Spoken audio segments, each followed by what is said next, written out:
আপনি ইন্টারমিডিয়েট শেষ কোর্স শেষ হলো না, তো ওই ডিসেম্বর মাসে তো পরীক্ষা হয়ে যেতে পারে। কেন আমি 2029-এ যাব, জুন মাসে পরীক্ষা নিব, আরেক বছর নষ্ট করব? তাহলে প্রত্যেকটা ছাত্রের জীবন থেকে ইন্টারমিডিয়েট পাস করতে 2 বছর নিয়ে যায়। তার মানে 12 গ্রেডের সাথে 6 বছর যোগ করলে 18, 2 বছর খেয়ে দিলে হইল 20। আপনি 20 বছর ইন্টারমিডিয়েট পাস করবেন। লেটস সে আমাদের 20 লাখ স্টুডেন্ট পরীক্ষা দেয়, এসএসসি এসএসসি অ্যাপ্রক্সিমেটলি, কম বেশি 1 লাখ মাইনাস করেন প্লাস করেন। আচ্ছা, তাহলে এই চেয়ার আমার সিদ্ধান্তের কারণে জাতির জীবন থেকে 40 লক্ষ বছর চলে গেল। মানে আপনার জীবন থেকে গেছে না, আপনি গেছে না, আমারটাও গিয়েছে। Whose decision?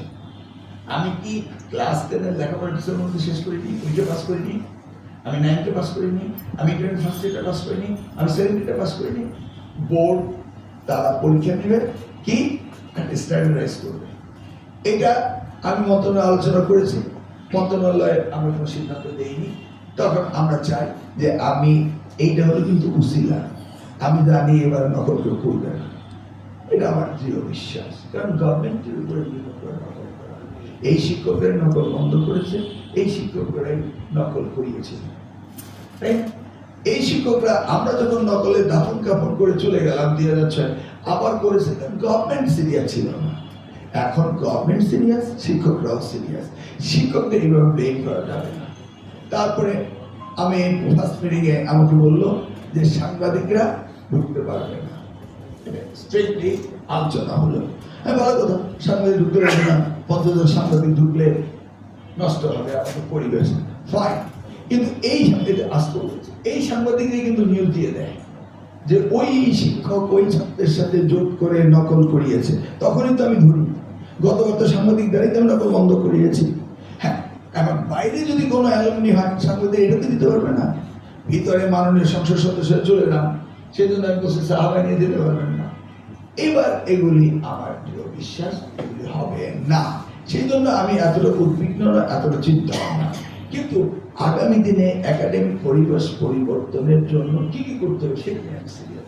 এই জন্য এই ডিসকাশনগুলো আমি আই কন্ট্যাক্ট করে শিক্ষকদের কাছে শুনতে চাই, এবং এই কন্ট্যাক্টে ওরা আপনার ক্যামেরাগুলির সামনে দাঁড়িয়েছে, এই জন্য বারবার বলতে সরে যান। তারপর ঠিক আছে, আপনার পাশে, কারণ যদি আপনার স্টেজে দিতে অসুবিধা, আমি মাঝখানে চলে গেলাম, এবার নেন।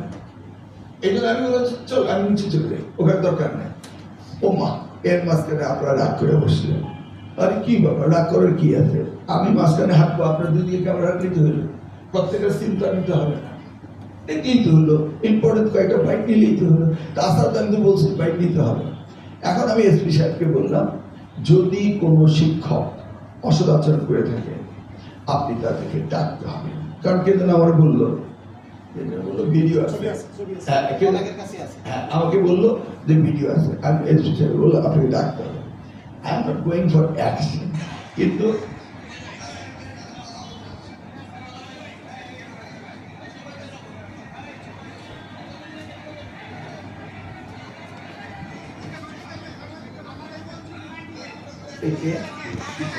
আরো ডিটেলস হয় তাহলে আমরা আমাদের ডিসিপ্লিনারি অ্যাকশনে যাবো। কারণ এতে শিক্ষকদের কোনো কথা বলার কথা না, আমি তো মাঝখানে চলে আসছি, এখন সবাই আমাকে ভিডিও রেকর্ডিং করতে পারে।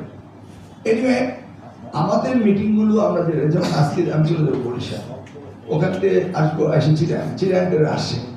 আমি আমার এডুকেশন সেক্টর কি করণীয়, এটা আমার এখানে প্ল্যান ছিল। ওকে বলবো না, মানে আমার প্ল্যান ছিল ওখান থেকে আপনাদের সাথে আধা ঘন্টা সময় নষ্ট করে আমি চলে যাব কলেজগুলোতে, আমি চলে যাব শিক্ষা আমাদের ডিপিএর অফিসে, আমি চলে যাবো ইঞ্জিনিয়ারিং কলেজে।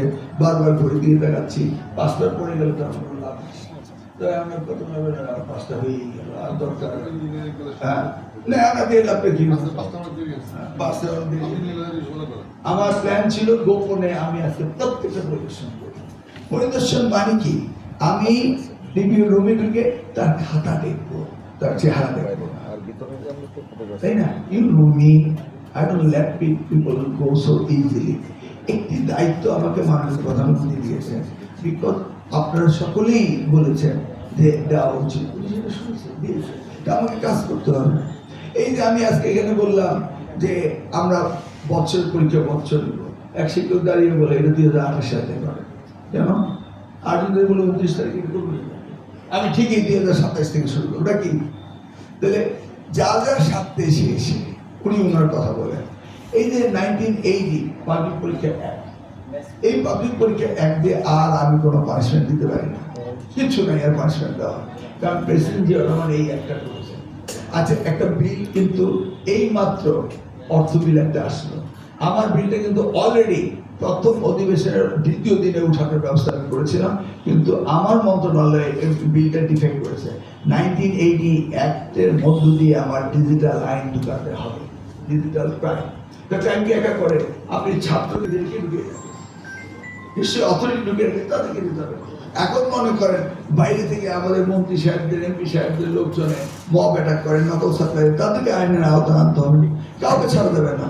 বিফোর এক্সাম আফটার এক্সাম ছাড়া যাবে না, কারণ আমার স্পষ্ট প্রমাণ আছে যে ক্লাসরুমে খাতা পরিবর্তন করে দেয়, এই কারণে সারা দেশের মানুষ আত্মহত্যা করে মারা গেছে, এই নজরে আছে। আমার এলাকার এক ছেলে 80 বৃত্তি, 5 বৃত্তি, 5 স্কুল ছাত্র, সে ফেল করবে। আমি সাথে সাথে ওসিকে বললাম, গো অ্যান্ড অ্যারেস্ট হিম, নিয়ে গারদে রাখেন। ওসি তো কি স্যার, ও ফেল করেছে, জিপিএ প্লাস পাওয়ার কথা, আপনি তাহলে গারদে বলছেন, আমি গারদে ধরে নিয়ে আটকে আছি, কারণ আপনার বাসার একটা যদি সে ফাঁসি দেয়, কি ফাঁসি দেয় না? গতকালকে তো মেডিকেল কলেজের ছাত্রী ফাঁসি দিয়েছে ফ্রাস্ট্রেটেড হয়ে। আর রেজাল্ট খারাপ না হলে আমাদের সময় 2-3টা ফাঁসি দিত, একদম কমন ছিল আমাদের সময়। তো কি হয়েছিল? খাতা পরিবর্তন।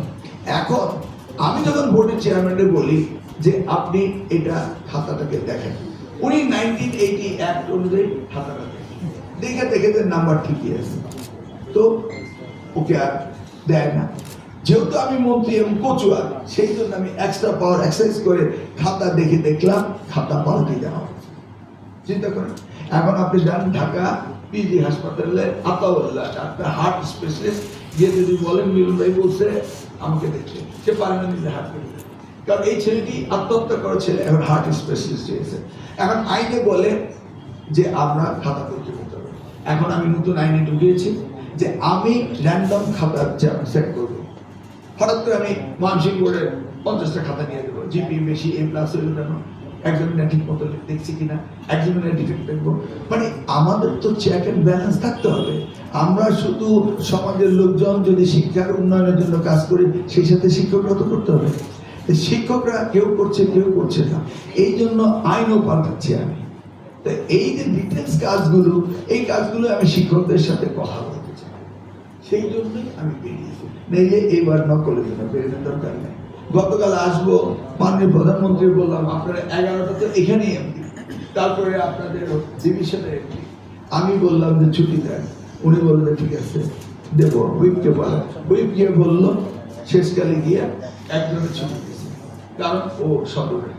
আমি যে ইসলাম যে সকলেই আসুন, কিন্তু আমরা কি জানি সংসার শুরু হবে, আর আমি তো পিছাতে পারছি না, পরীক্ষাও পিছাবো না, আবার আমাকে যেতেও হবে। তা আমি এইভাবে একজনকে নিয়ে আসছি। হাওয়ার যেটা আমি ভিডিওতে দেখলাম, এটা স্পেশালিটি দিয়ে দেন, সে দেখে তাদেরকে বলবে শিক্ষকরা মিসবিহেভ করতে পারে না।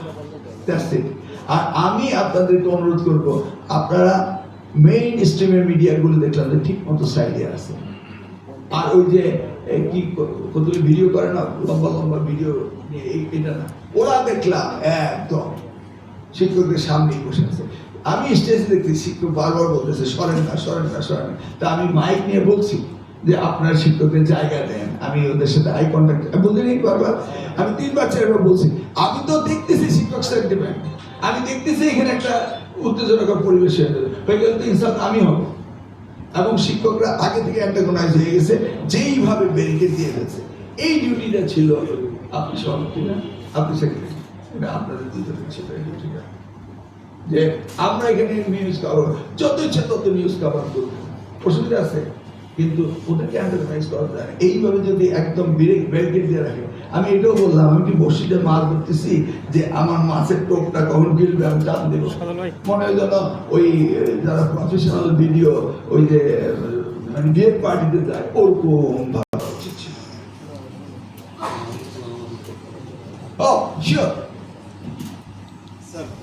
আমাদের মন্ত্রী মহোদয়, আমাদের এমপি সাহেব এবং আমাদের প্রশাসক মহোদয়ের যে দাবিটা, এটা কিন্তু ক্লিয়ার করেন না। আমরা একটা ইউনিভার্সিটি চাচ্ছি। আচ্ছা আচ্ছা